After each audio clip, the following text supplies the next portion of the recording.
Regularity maintain করার যে বিষয়টা গাইস কি বলবো, মনে করেন প্রতিদিনের একটা কাজ থাকলে প্রতিদিনের কাজটা কিন্তু প্রতিদিনই করতে হবে। এই যেমন ধরেন সংসারে রান্না বান্না, তারপর সংসার সামলানো, এরপর বাচ্চা থাকে বাচ্চাদের সামলানো, স্কুলে নিয়ে যাওয়া নিয়ে আসা, মানে এভরিথিং তো সব কিছুই করতে হয়। এটা হচ্ছে একটা রেগুলারিটি। মানে একটা মানুষ হচ্ছে রেগুলারিটি মেনটেন করার বিষয়ে যতটা সতর্ক না থাকে ঠিক ততটাই সতর্ক থাকে তার বাচ্চাকে নিয়ে, যে আমার এখন একটা কাজ আছে, কাজটা আমি পরে করলেও চলবে, কিন্তু তার আগে আমার বাচ্চাকে টেক কেয়ার করা সব থেকে জরুরি। আগে বাচ্চাকে প্রাধান্য দিতে হবে, বাদ বাকি কাজ পরে করলেও চলবে। এই যে একটা বিষয়, এটার মধ্যে কিন্তু গোলমাল হয়ে যায়। কখনো কখনো সবকিছু করার পরেও মনে হয় কোথাও যেন একটা বাকি রয়ে গেল। এই যে একটা কোঅর্ডিনেশন, এখানে কিন্তু অনেকটাই গোলমাল হয়ে যায়, যে আমি তো সবকিছু করেছি তারপরও কেন একটা জিনিস না করেই আমি চলে আসলাম, বা একটা কিছু অসম্পূর্ণ কেন থেকে গেল, আমি তো সবটা সম্পূর্ণ করেই আসলাম। এই যে একটা কোঅর্ডিনেশন তৈরি হলো, এটাই কিন্তু উদ্ভূত একটা চিন্তাধারা মানুষের। কিন্তু তারপরও আমি বলবো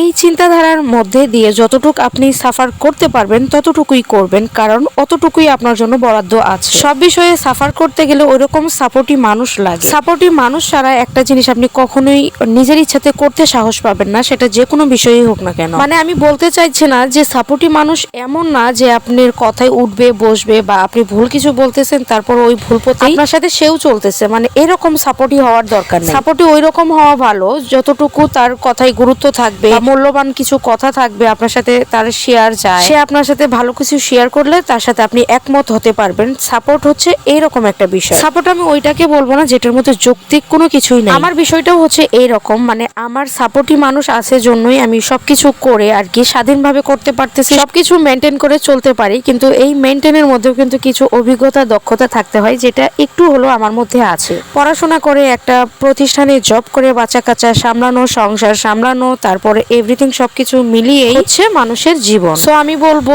জীবন যুদ্ধে হেরে গেলে কিন্তু চলবে না। আমি কখনো হারতে শিখি নাই, হারটাকে জয় করতে শিখেছি।